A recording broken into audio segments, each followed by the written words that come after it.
Oikein mukavaa perjantai-iltaa ja tervetuloa Hurrikaani Studioon. Meillä lähtee kohta liikkeelle välieräottelu numero 3 Hurrikaani Loimaa ja Savovollein välillä. Mutta ennen sitä Hurrikaani Studio on saanut vieraaksi Suomen miesten lentopallomaajoukkueen päävalmentajan Joe Banksin. So, Joe, it's great honor that you are here in Loimaa. First time actually. Correct. But if you look a little bit the future, what kind of schedule we have in summer? The national team. Well, Yeah. firstly, thank you for the invitation. It's good to be in Loimaa. Looking forward to the match tonight. Yeah. Summer program is very different than the program last summer. Last summer we had a clear target, which was the European Championships at the very end of the summer. So we worked the whole way through May, June, July, August to be ready for European Championships. This year we're back to a more regular program, which means that the team will come together early May. And by the end of May, we already start with Silver League. So Silver League will be end of May and around until the middle of June. And then there'll be a small break. And then we'll take the second part of the summer, which is the all-important European Championship qualification. Yeah.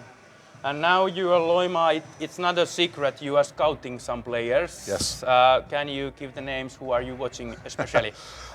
Without betraying any confidences and giving the names, I think it's important that myself and my assistant coach, Sami Kertila, we obviously know a number of names that are associated with national team, but we're always on the lookout for who else is there. You know, anyone that is playing good volleyball is at a good level, Finnish national team is open, you know, and I think that there's a lot of exciting players from HURRIKAANI and Savovolli tonight that are on our radar.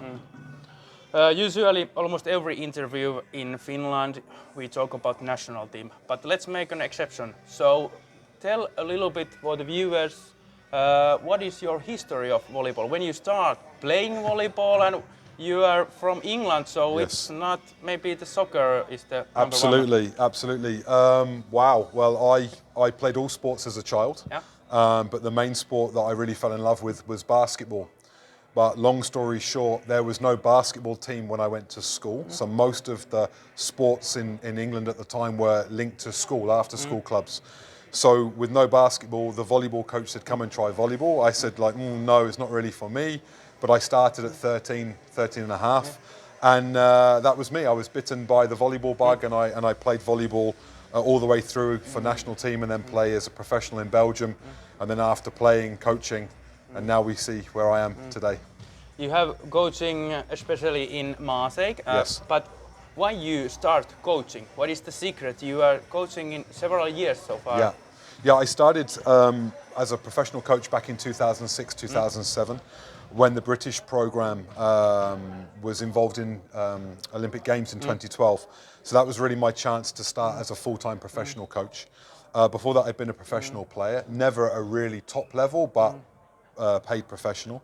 But the thing for me was I love the game. That's number one. I have a real passion for volleyball. I really enjoy the sport, and it's given me a hell of a lot in my time, both as player and coach.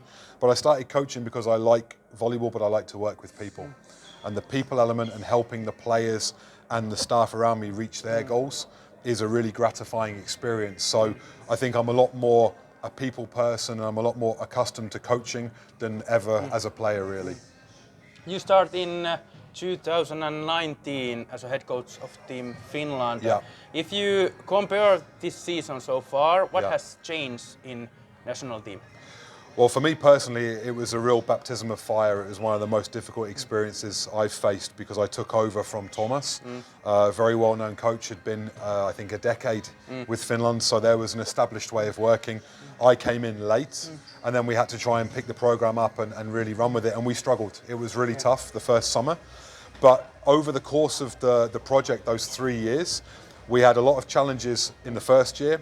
Second year, we had a very good plan to try and address the challenges that we faced in year one.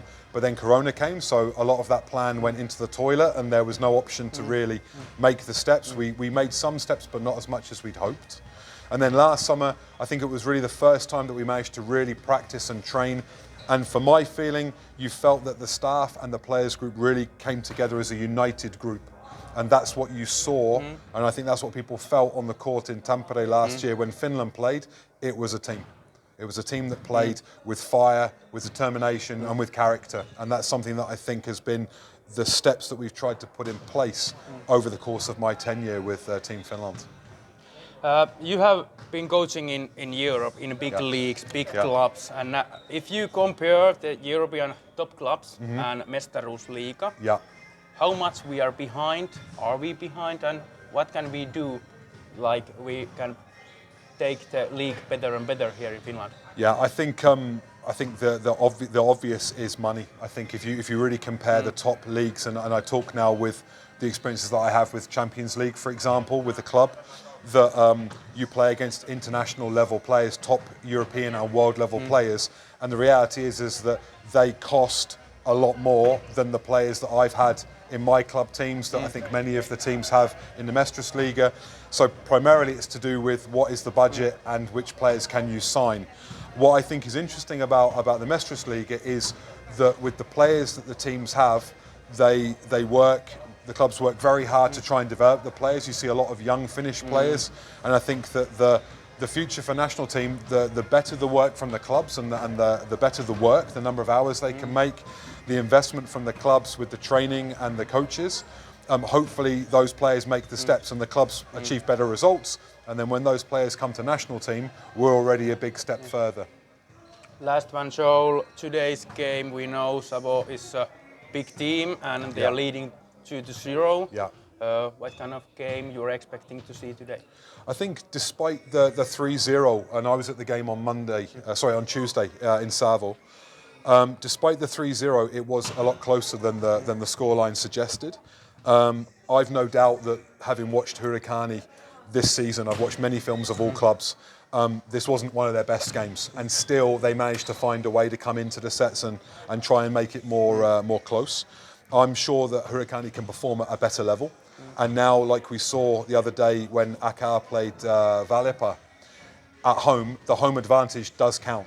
So I'd like to see today an aggressive and confident HURRIKAANI take the game more to Savo. I think they're almost there. If they can make one step more, then I think they can go for the win tonight. Okay, thank you Joe and good luck for the summer. Super, thank you very much. Thank you. Tässä siis Joel Banksin haastattelu ennen kolmatta välieräottelua.